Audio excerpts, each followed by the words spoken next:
L'art de dresser des rapaces pour la chasse est une pratique très ancienne. Aujourd'hui en France, 300 fauconniers sont répertoriés et une centaine seulement chassent au vol. Grands fauconniers, Francis et Brigitte Cohu sont des adeptes de cette chasse. En période de fermeture, ils sillonnent l'Hexagone avec leurs oiseaux afin de faire découvrir à un large public cette chasse, cet art qui date de la plus haute antiquité. Brigitte et Francis ont même créé une école. Nous avons créé le Faucon Sologno, la toute première école de fauconnerie et de chasse au vol en Europe continentale, en juin 1995 précisément, c'est l'ouverture officielle. Ça nous semblait répondre à une nécessité. C'était tout bête, mais personne ne l'avait fait encore, de ce côté-ci de la Manche, puisqu'il y a une trentaine d'écoles en Angleterre. Donc on s'est lancé dans l'aventure. C'était pas forcément évident parce que c'est un concept qui n'existe pas dans la législation française et il fallait quasiment faire jurisprudence. Grand-duc africain dans notre fauconnerie.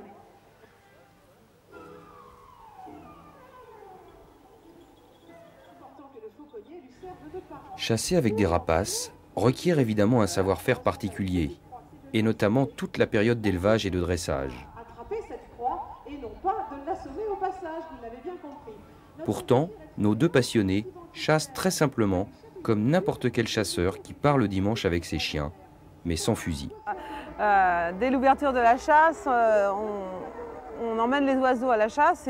C'est une nécessité pour le bien-être des oiseaux, le bien-être psychologique, mais c'est aussi un énorme plaisir. La chasse au vol est une usine à adrénaline, mais c'est très plaisant. C'est pas une chasse stressante dans le sens négatif. On n'a pas la peur d'un danger de tir ou de choses comme ça.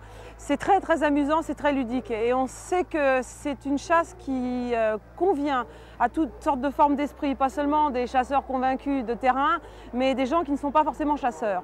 Ça nous est arrivé très souvent d'emmener ou d'inviter des gens qui ne sont pas du tout chasseurs et même franchement parfois anti-chasse et de les voir s'amuser vraiment comme des fous pendant toute la journée parce qu'il y a un tel sens du jeu chez les rapaces qui se laissent prendre au jeu et ils deviennent plus fous que nous, ils piétinent les ronciers avant les chiens ou avant, ils essayent de creuser pour faciliter le travail du furet. Enfin, c'est très amusant la chasse au vol et c'est une chasse qui permet à des gens très divers de pouvoir chasser parce qu'on ne vous demande pas d'avoir une connaissance du terrain énorme, d'être un grand sportif de haut niveau. C'est une chasse qui est écologique, c'est une chasse qui ne fait pas beaucoup de prélèvements, c'est une chasse dont on peut contrôler les prélèvements, hein. Pas avec certains oiseaux, pas tous, hein. Mais il est possible de pratiquer le no-kill. Donc on offre à l'oiseau, lorsqu'il vient de faire prise, immédiatement un gibier de substitution et l'oiseau fait le transfert et on relâche la prise qui en est quitte pour une belle peur. On chasse quand on veut chasser avec des chiens, on chasse avec nos chiens. Ce sont des chiens que les oiseaux connaissent et savent qu'elles n'ont rien à craindre de ces chiens-là. Quand on va chasser, on essaye de chasser dans des territoires où on se sent en sécurité, à savoir qu'on évite de chasser sur des territoires qui sont limitrophes avec des territoires chassés à tir. Donc c'est vrai que le mercredi a été du pain béni pour les fauconniers parce que c'est à peu près, sauf pour les tireurs de pigeons, on la garantit qu'on ne va pas se faire flinguer nos oiseaux.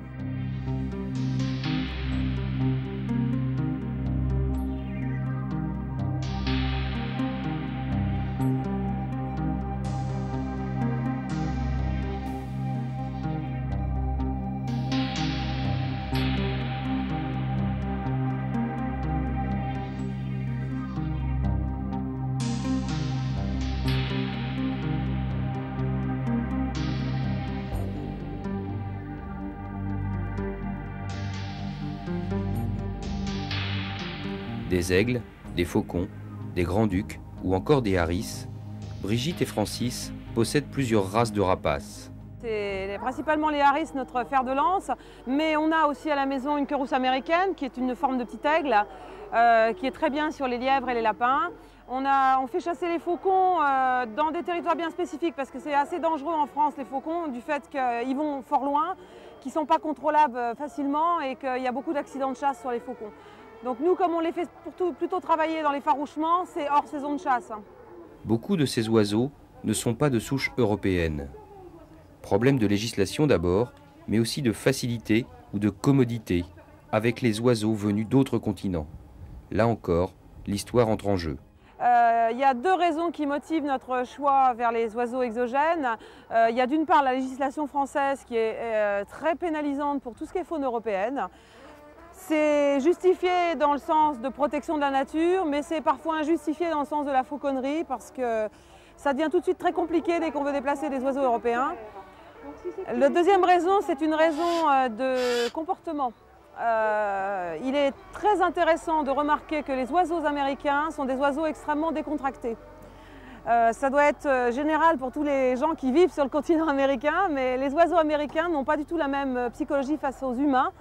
On l'observe aussi chez les renards. Les renards américains sont beaucoup moins furtifs et fuyards que les renards européens. L'histoire du continent américain fait que les pressions de chasse et la prédation humaine a certainement été beaucoup moins importante et moins longue dans l'histoire de l'humanité et n'a pas encore imprimé sa marque dans la mémoire génétique des animaux. C'est assez remarquable, mais tous les loups canadiens sont plus sympas que les loups européens. Par exemple, on le voit sur tous les animaux qui viennent du continent américain.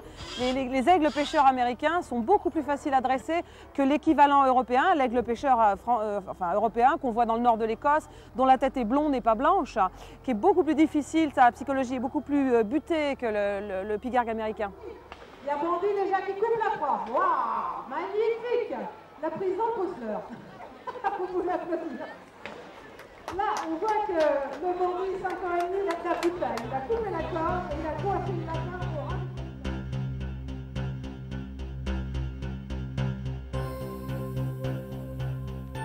Les démonstrations du faucon sologno sont très élaborées. Les deux fauconniers ont imaginé des systèmes permettant à l'oiseau de se replacer en situation de chasse. Le plus spectaculaire de ces systèmes est sans doute le ballon à hélium, ou le cerf-volant quand il y a trop de vent.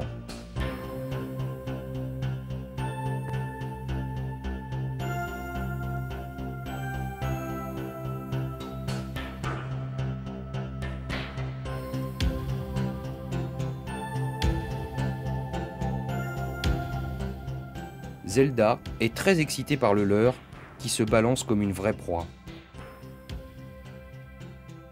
Et aujourd'hui, Zelda a inventé une solution plus facile pour attraper le leurre. Descendre elle-même le ballon à hélium. Une première pour le public et pour les fauconniers eux-mêmes.